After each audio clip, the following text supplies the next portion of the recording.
আপনারা জানেন বর্তমান অন্তর্বর্তী সরকার নির্বাচনের সম্ভাব্য সময় ঘোষণা করেছে। আমরা নির্বাচন কমিশনারকে সাধুবাদ জানাই।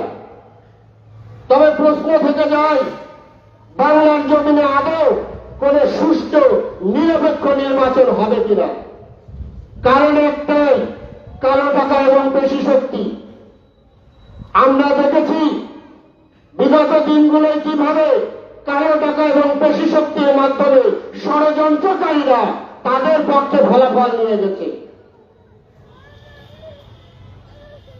প্রশাসনকে ব্যবহার করে, আইন শৃঙ্খলা বাহিনীকে ব্যবহার করে,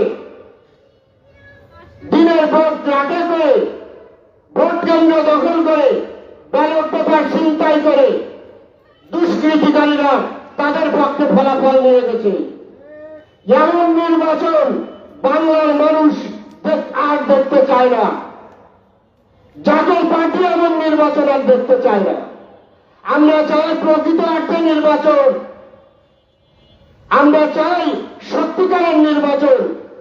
সেই জন্য একটা মাত্র পথ অবলম্বন করা, সেটা হচ্ছে ব্লক চেইন টেকনোলজির মাধ্যমে নির্বাচন করা।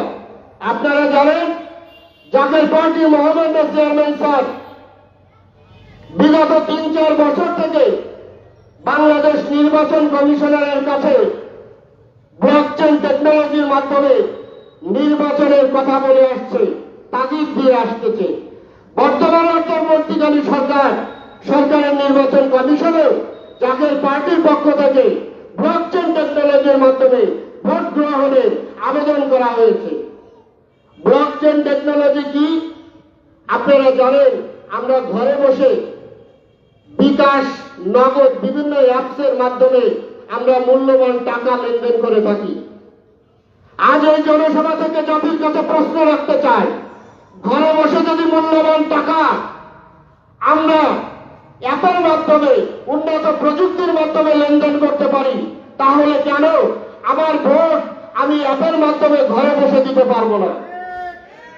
কেন আমরা ভোট কেন্দ্রে যাব, সেখানে পেশি শক্তির ব্যবহার হবে, সেখানে মারামারি হবে, সেখানে হানাহানি হবে, রক্তপাত হবে? কেন সেখানে কোনো মায়ের কোল খালি হবে? কেন কোনো বোন তার ভাইকে হারাবে? কেন আমরা হিংসা বিদ্বেষ নিয়ে আমরা ঘরে ফিরব? তাই নির্বাচন কমিশনারের কাছে আজকে জাতীয় পার্টি নওপাড়া ইউনিয়ন জনসভা থেকে আহ্বান জানাতে চাই, যদি বাংলার জমিনে সুষ্ঠু নির্বাচন সম্পন্ন করতে চান, তবে ব্লক চেইন টেকনোলজির মাধ্যমে ভোট গ্রহণের প্রস্তুতি নিন। গত 1 সপ্তাহ থেকে 10 দিন আগে জানলাম নির্বাচন কমিশন প্রবাসী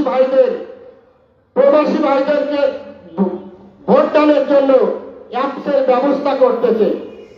আমি নির্বাচন কমিশনারকে বলতে চাই, যদি বিদেশ থেকে অ্যাপসের মাধ্যমে ভোট দেওয়া যায়, তবে কেন এই গরিব দুঃখী মেহনতি মানুষকে বাঁচানোর জন্য আমরা দেশের মধ্যে থেকে আমরা ঘরে বসে ভোট দিতে পারবো না?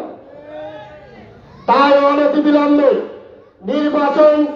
নির্বাচন থেকে সুষ্ঠু নির্বাচনের মাধ্যমে জাতিকে বাঁচানোর জন্য যোগ্য নেতা আমরা যাতে নির্বাচিত করতে পারি, তার জন্য ব্লক চেইন টেকনোলজির কোনো বিকল্প নয়।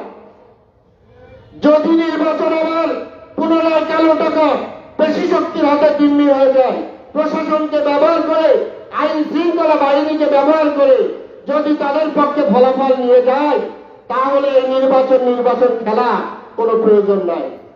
এই নির্বাচনের নামে খেলা চাকরি আর দেখতে চাই না। আমরা চাই আমরা আমাদের ভোট দিয়ে নির্বাচিত প্রতিনিধিত্ব করুক। যদি কালো টাকা পেশি শক্তির মাধ্যমে কোন প্রতিনিধি নির্বাচিত হয়, তাহলে নির্বাচিত হওয়ার পরে আমরা বিগত দিনগুলো দেখেছি, নির্বাচিত হওয়ার পরে সেই মন্ত্রী এমপি তার শশা জায়গায় একজন মাফিয়ায় পরিণত হয়ে যায়। তার ছত্রছায়ায় এলাকায় ত্রাণ বাহিনী সৃষ্টি হয়। সেই সমস্ত ত্রাণ বাহিনীর কারণে সাধারণ জনগণ সবসময় ভয়ে থাকে, আতঙ্ক সঙ্গে থাকে। রাজনীতি মানে আতঙ্ক নয়, রাজনীতি মানে ধ্বংসযজ্ঞ নয়, রাজনীতি মানে ত্রাস নয়, রাজনীতি মানে সেবা করা। আর সেই সেবা করার মাধ্যমে সঠিক সঠিক প্রতিনিধি আমাদের নির্বাচনের সুযোগ দিতে হবে। ব্লকচেন টেকনোলজির কোনো বিকল্প নয়। সর্বশেষ সকলের দীর্ঘায়ু এবং সুস্বাস্থ্য কামনা করে আমি আমার বক্তব্য এখানে শেষ করছি। খোদা হাফেজ। বাংলাদেশ দীর্ঘজীবী হোক। জাকের পার্টি জিন্দাবাদ, জাকের পার্টি যশোর জেলা জিন্দাবাদ, জাকের পার্টি সদর থানা জিন্দাবাদ, জাকের পার্টি 4 নং নোয়াপাড়া ইউনিয়ন জিন্দাবাদ।